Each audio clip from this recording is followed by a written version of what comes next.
Now speaking, Chris Hinson, Vice President, Corporate Finance and Treasurer. Good morning everyone, thank you for joining us today to discuss Crown Castle's second quarter 2023 results. I'm Chris Hinson, recently appointed as the Vice President of Corporate Finance and Treasurer. Joining me on the call are Jay Brown, Crown Castle's Chief Executive Officer, and Dan Schlanger, Crown Castle's Chief Financial Officer. Our second quarter results are available in the press release and supplemental materials posted in the investors section of our website at crowncastle.com. Today's call includes forward-looking statements and non-GAAP financial measures. We encourage investors to review the risk factors section of our SEC filings and the supplemental information package for more information. Now, let me turn the call over to Jay. Now speaking, Jay Brown, Chief Executive Officer. Good morning everyone. Thanks for joining us. We are excited to have Chris on the Crown Castle team. Our earnings release provides context for the wireless industry environment that led us to reduce our outlook for 2023. Across each U.S. wireless generation, cell site densification has increased network capacity and enabled exponential mobile data demand growth.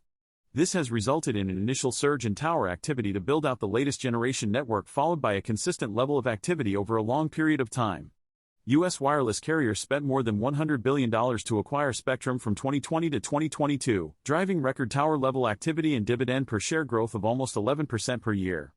However, in the second quarter, we saw tower activity levels slow significantly, leading to a decrease in our 2023 outlook primarily as a result of lower tower services margins. Despite this, our tower organic revenue growth outlook remains at 5%.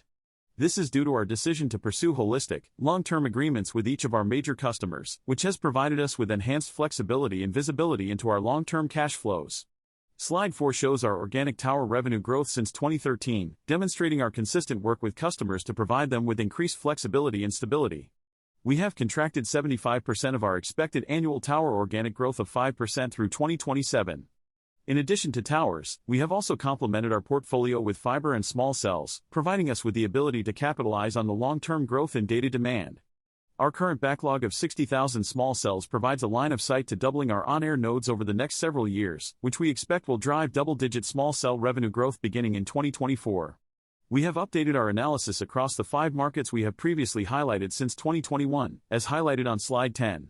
We continue to generate solid returns from the benefits of co-locating additional customers on our existing fiber assets, offsetting the churn related to the legacy Sprint rationalization.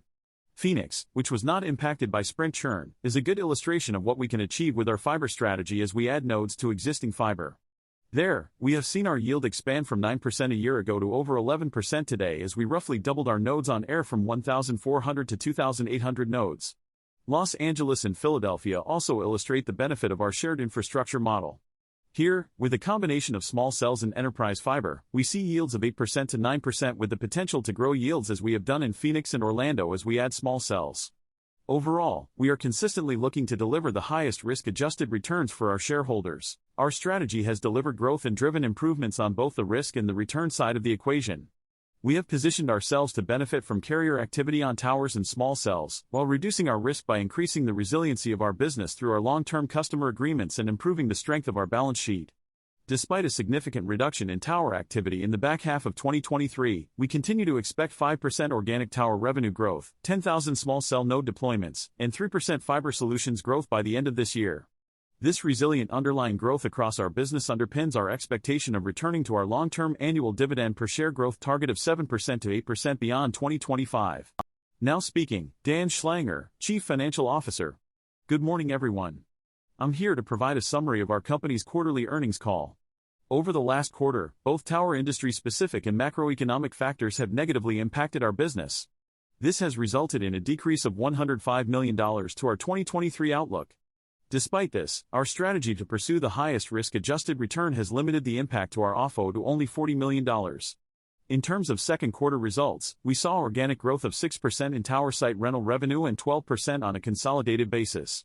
We also had outsized growth of 14% in OFO and 10% in adjusted EBITDA. We have taken steps to minimize our exposure to floating rate debt, including twice issuing fixed-rate bonds this year totaling $2.4 billion at a weighted average rate of 5%. We exited the second quarter with 4.6 times net debt to adjusted EBITDA, more than $6 billion of available liquidity, and only 7% of our total debt maturing through 2024. As a result, we believe we are positioned to return to our long-term annual dividend per share growth target of 7% to 8% beyond 2025 as we get past the remaining large Sprint cancellations.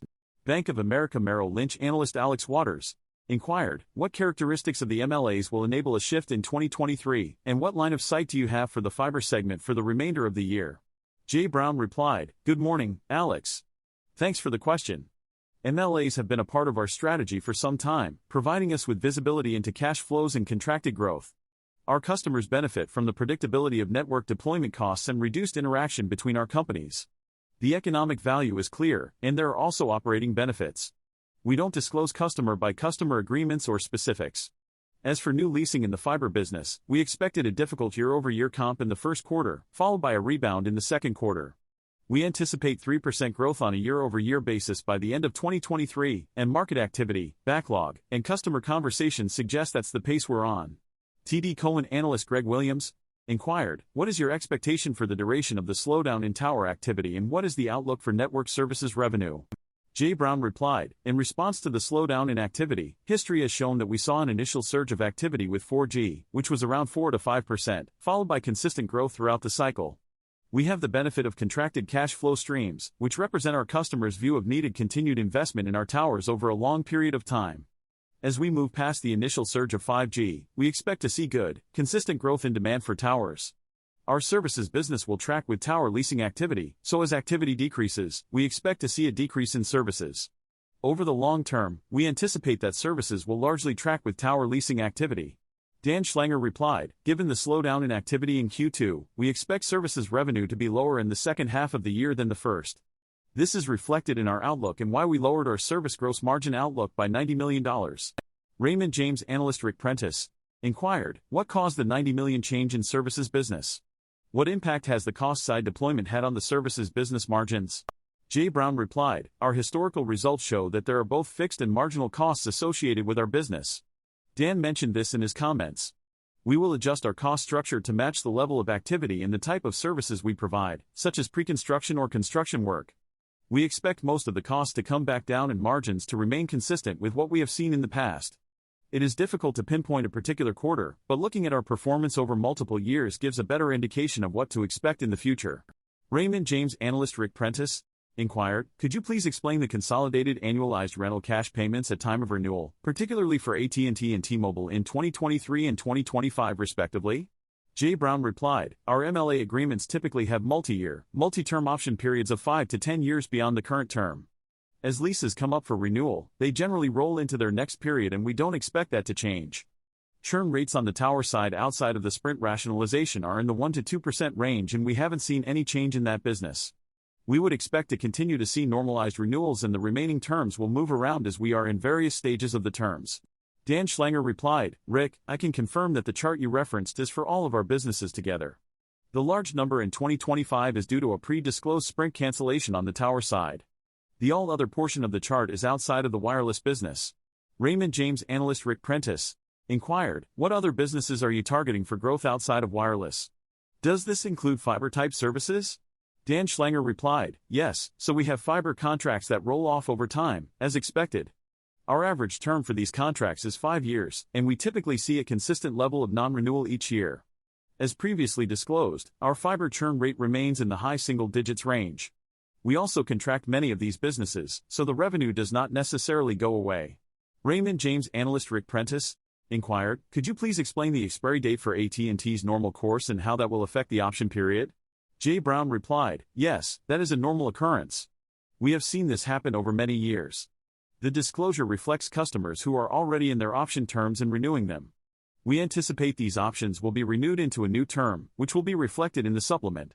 UBS analyst Batya Levi inquired, and then, on the macro lease guidance, what drove the slight decrease in the second half of 23, and what gives you the confidence that it would stay around the 5% level going into next year?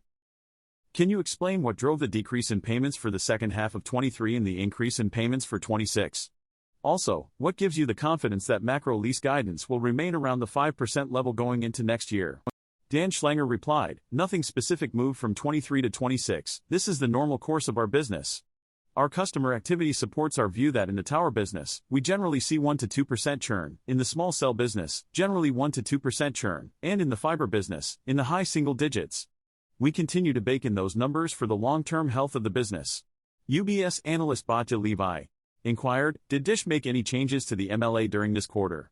Jay Brown replied, we have not changed the terms of our MLAs. The activity in the schedule is normal leases coming to their natural end. This could be a small cell, tower, or fiber lease and then being pushed out to its new term.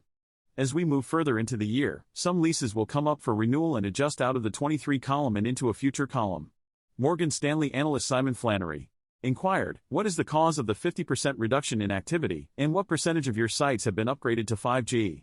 Jay Brown replied, you can expect that the 5G surge has passed and we are now in a period of steady growth.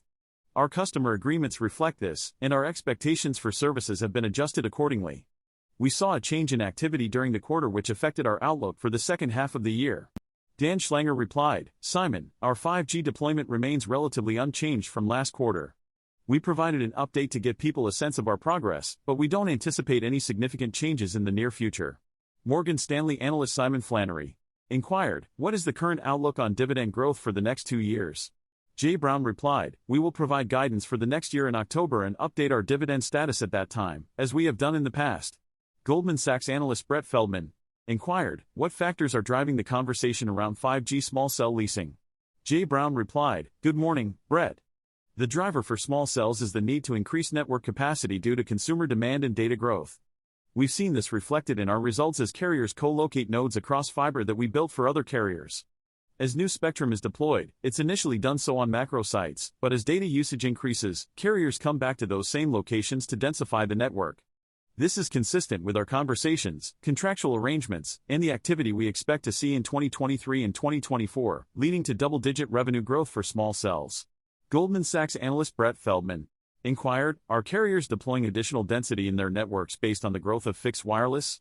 Jay Brown replied, fixed wireless is a key 5G use case that has driven strong margins for our carrier customers.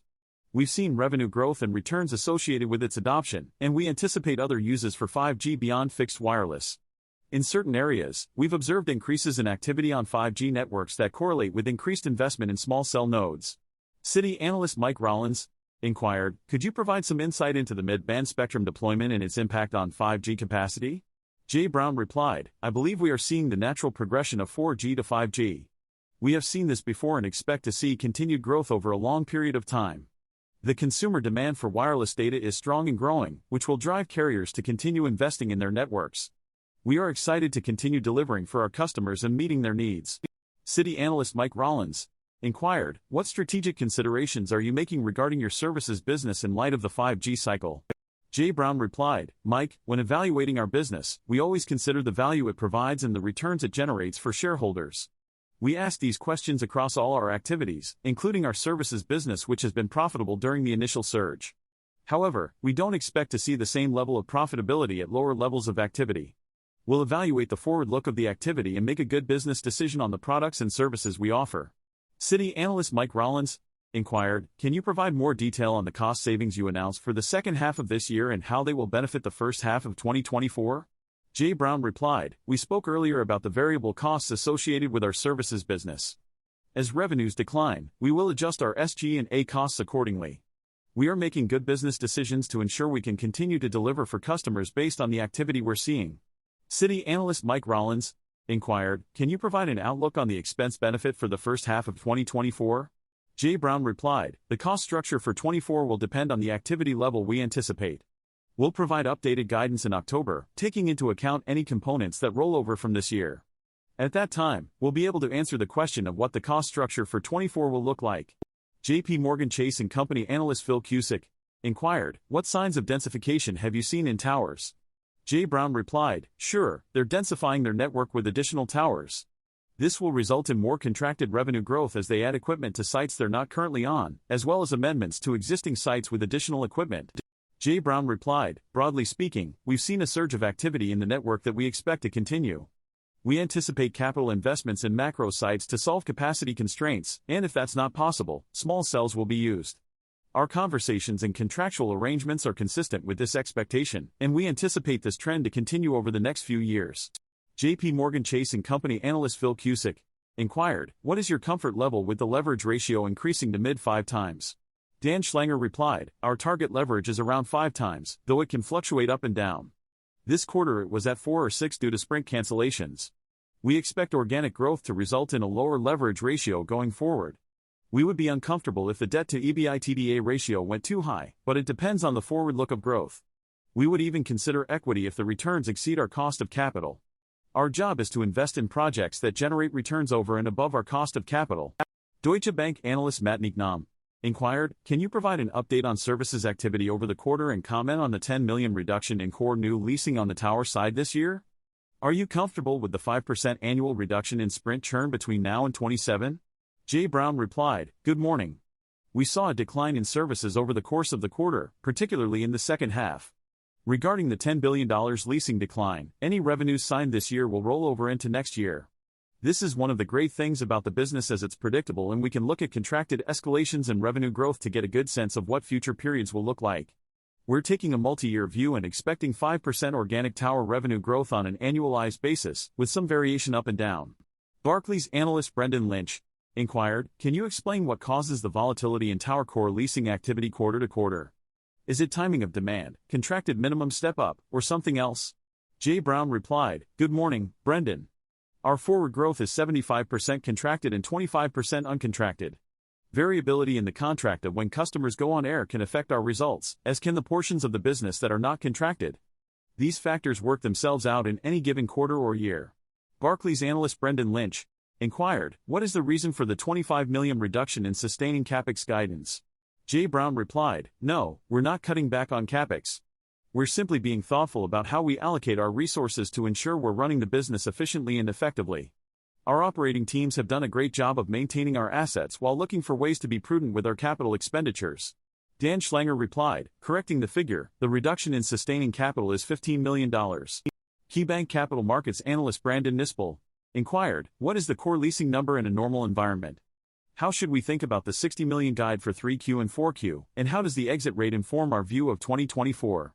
Jay Brown replied, "In response to the question about future leasing, we expect to see 5% tower organic revenue growth over a multi-year period. We anticipate this number to move slightly above and below that in certain periods. This is what's driving our longer-term value creation and our assumption of being able to grow the dividend 7 to 8% over a long period of time. We will provide more clarity on our forecast for 2024 when we get to October." Dan Schlanger replied, "The remaining $60 million of tower leasing for the year is expected to be evenly split between the next 2 quarters. There may be some fluctuations, but it won't be a significant change from the third quarter to the fourth quarter." Green Street Advisors analyst David Guarino inquired, "What assumptions do you have for the remaining 25% of activity needed to reach your 5% organic macro tower growth target by 27? Jay Brown replied, "I'd say that our predicted growth is based on a combination of spectrum already in the hands of carriers that has not been deployed, as well as densifying existing spectrum. We don't anticipate any new spectrum auctions in the near future." Green Street Advisors analyst David Guarino inquired, "Given the recent report on potential sizable cleanup costs for some of your tenants, did you factor this into your 5% guidance through 27? Jay Brown replied, "Our carrier customers have not seen any changes in their behavior, and they have a long history of successfully navigating through various cycles. We anticipate that consumer demand for wireless services will remain strong, and our customers will continue to invest in their networks to improve margins and meet this demand." Jay Brown replied, "Thanks for joining us this morning. We look forward to providing our guidance for 2024 in October, if we don't have the opportunity to connect before then."